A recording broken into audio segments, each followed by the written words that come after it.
ꯅꯪꯒꯤꯗꯃꯛꯇ ꯊꯣꯡꯕꯤꯔꯤꯅꯦ ꯑꯩꯕꯨꯗꯤ ꯋꯥꯅ ꯅꯨꯡꯁꯤꯗ꯭ꯔꯣ ꯑꯩ ꯅꯨꯡꯁꯤꯗ꯭ꯔꯣ ꯂꯦꯝꯅ ꯄꯣꯛꯂꯛꯄꯅꯤꯅ ꯂꯦꯝꯅ ꯁꯤꯈꯤꯒꯦ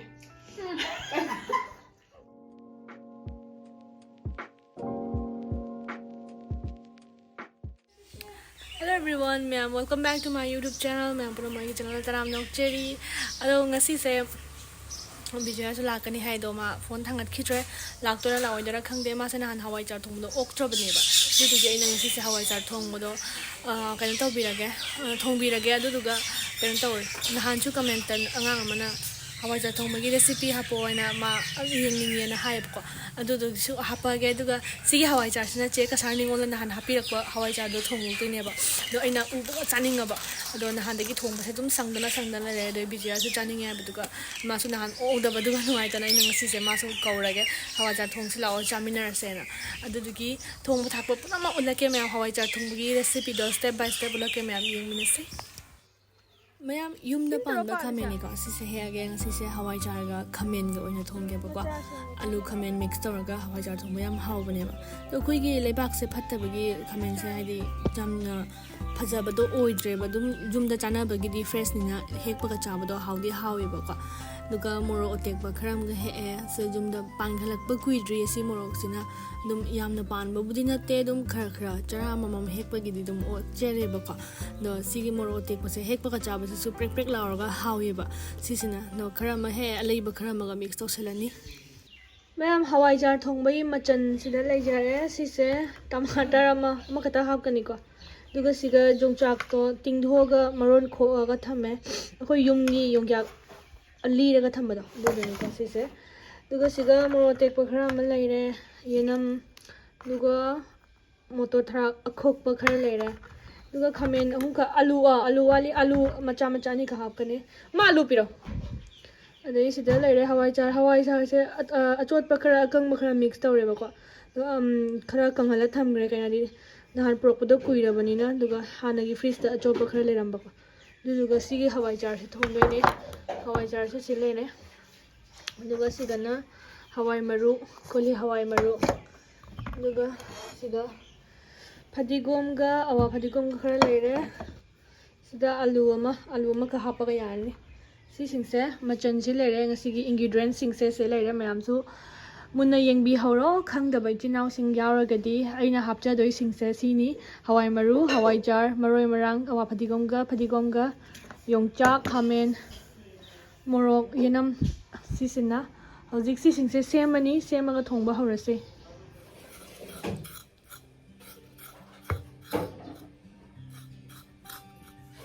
la bai be ma chai ja ne na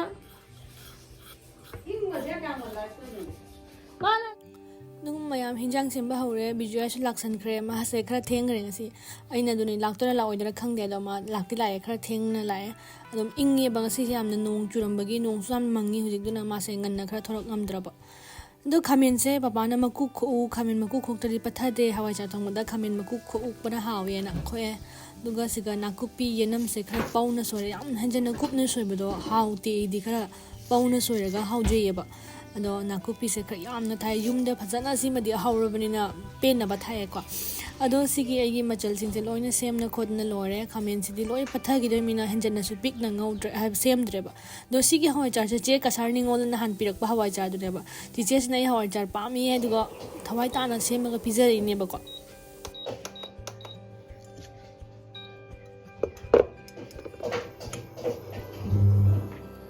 aduga mayam hojik thong thakpagi process ta chatharasi do ina sida induction da hek thongisina sise khoi gi thongnau ma pa da tayaba duduna dum mai ngan baduna video da nungai bagi ne buko aduga aina tilhau chanam thongko matam da dum ai si induction siga khang siga dum tawjeba adum mayam ahamada passport ngaure duga yenam do ngaure do yenam se am ka na ngau so haute ba idi adum khar sanglakpa matang do khar muli torokpa matang duga sabji jo hapi adum mathang da yenam se phajana saina khar ngauraga manam thorakpa matam do du matam duga ai sigi sabji singse hapani ahambada sabji aina haptoise khamen ga alu ga khamen shinbi ga do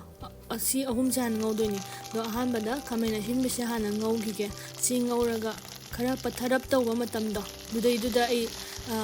khamen ga alu ga sibu hapa ga ngomina doi ni ba si khamen simbi se si gi chang si ga hape ko henjan na pathar ra su haute khangde mai mai gi thong bagi mong mana de ko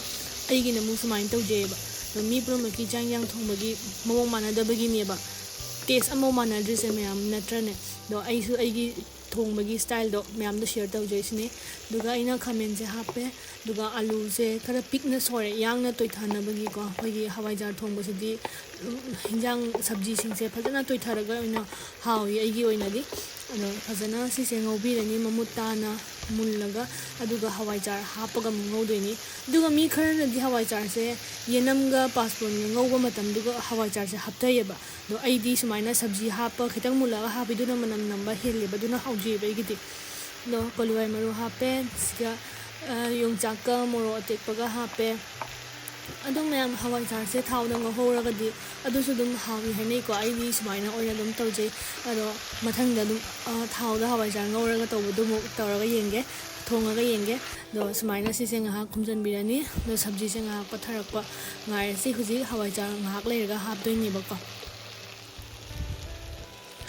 motor maru se hape mangan maru se kai gi doi di si jam ngan na ngora ga di lu na kai thak ra ga haute khara mapum mapum le ga how बने बसी सिदी यांगने मुन बने ना सिना सिंजू गिनी ma'am होरे योंगजाक सिंजू चा दोइने से योंगजाक मनि खक लेरमे acai गी तो अदो सिजे सोइना लेरे द हवाईचार हपचन ग्रसी मैम हिंजांग से सब्जी से लोई पथारे बको मुल्ले ऑलमोस्ट मुन्ना लोरे दुगा हवाईचार से हापगा कुइना सौरदी हवाईचार मपोप से हम कायबा दुदना सिसे ngौरगा दुगा इसिंग हापगा हिंजांग मही हापगा ngatang सौरगा याना बाना इना सब्जी से ngौरिङै दा फसना मुन्ना बंग हौरे बको द हवाईचार सिगा ओटलगा अमुक ngahak ngौमिनरे हदि हवाईचार गी फ्लेवर से मागी वेजिटेबल सिंगसी का लोइना एब्जॉर्ब ओइना बा फसना ngौबिरे अदुगा आईदी मरोई मरंग यांगंग थुम सॉरी थुम नते को यांगंगा मरोई गा मोरोका से समाई थितलगा हापचे एनी हिंजांग थोम मतम ले सुमाइना सुम हापे बा powder ओइना हापते बको सिसिना फजना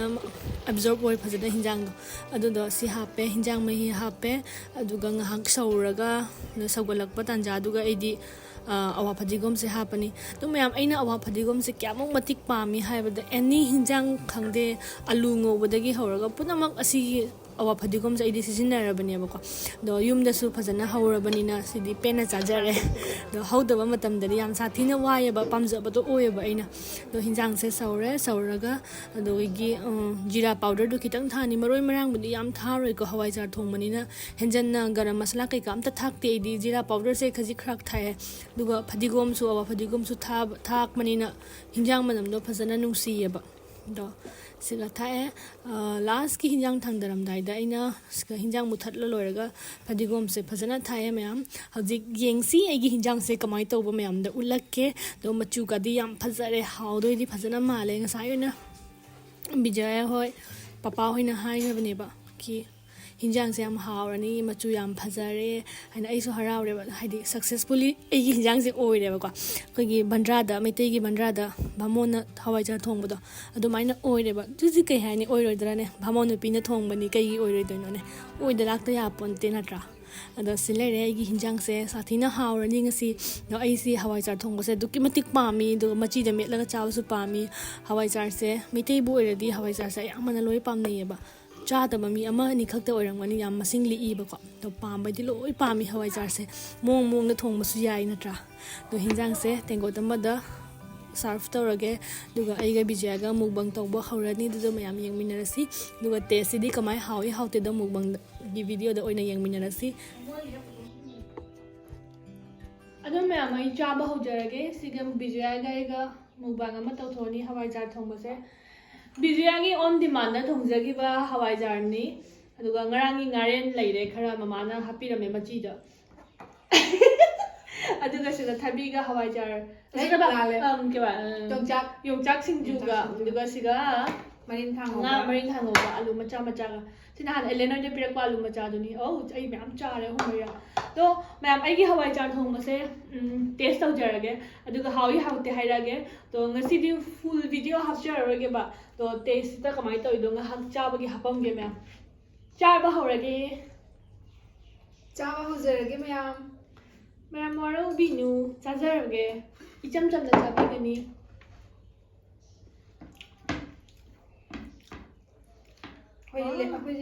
lemon ne jeng matan lai liam gani da liam ba na punsi ki dum le hawa da ba hoi liam na polak pani na liam na sigi ke kai bai ani ya hau tre ba kai wai ngai ba o Hawaijar Thongba se me am kamai to bi jana hana hu khara ya ma sa na horam me hoi nam thi ko chira ani ma hau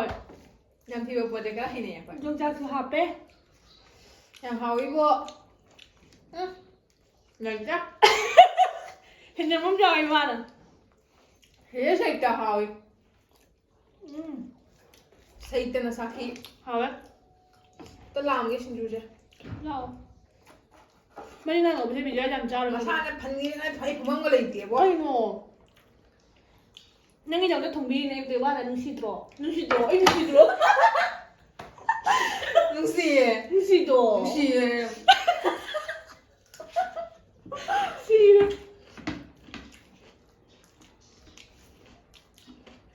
Mang mà xin nha Hawaijar sẽ alu comment mà luôn mà ra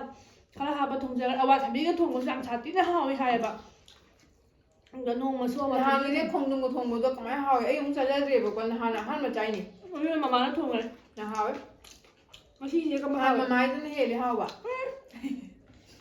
thốt cái đâu gì Hawaijar đó thế mà thay rồi đó hao rồi chứ gì hao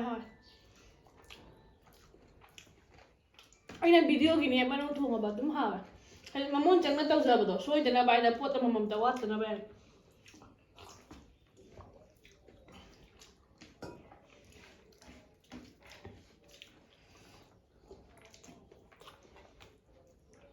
ngay đến thì dù mấy lăng thế là mình sẽ đi ngay đến mình thay biết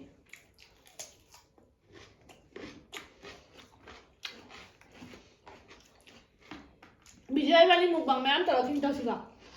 anh dậy người đó anh đang ngồi rồi nè xin gì anh chắc chắn này nè đã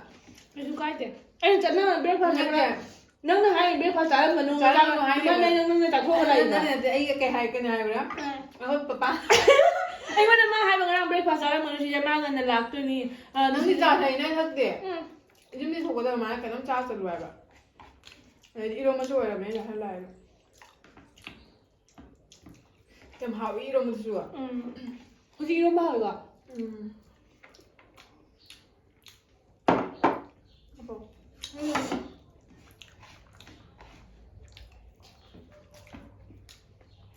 진주자네. 이것도 먹자. 이거 하위. 아니 이제 아무도 안 받이고 내 좀 자신 줄. 좀 짜부지 짜라.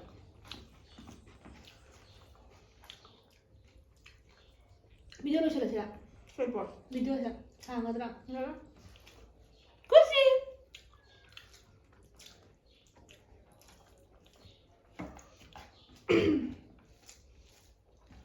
너 하루 준다고 했잖아.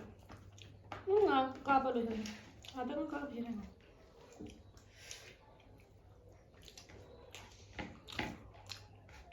Hawaijar ba mà mình đi. Hao nó ba mà ta sẽ tới bông bông. nó hao rồi. Hao. Ba mà mình đi. Ô không ai cấp cái gì chứ? Cấp khí ninh. Nhưng mà là biến tới bây giờ nè.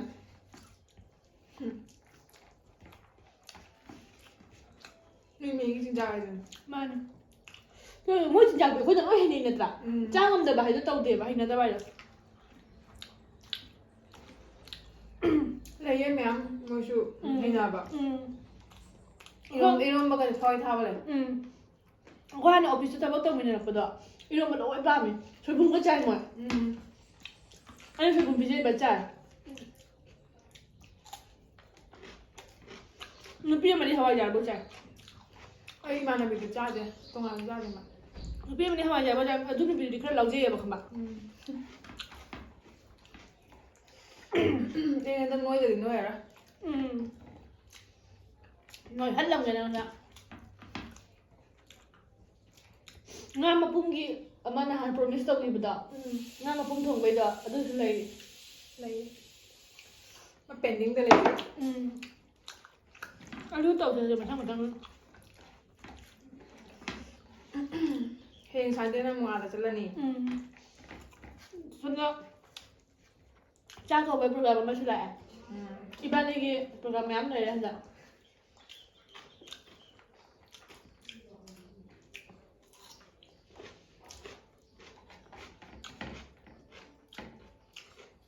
나 자네들래. 아이 좋지. 너무 mukbangse 소화대로 샬라게 로샬 컴플리트 오르게 이 비디오 참 상다렌다. 레시피데기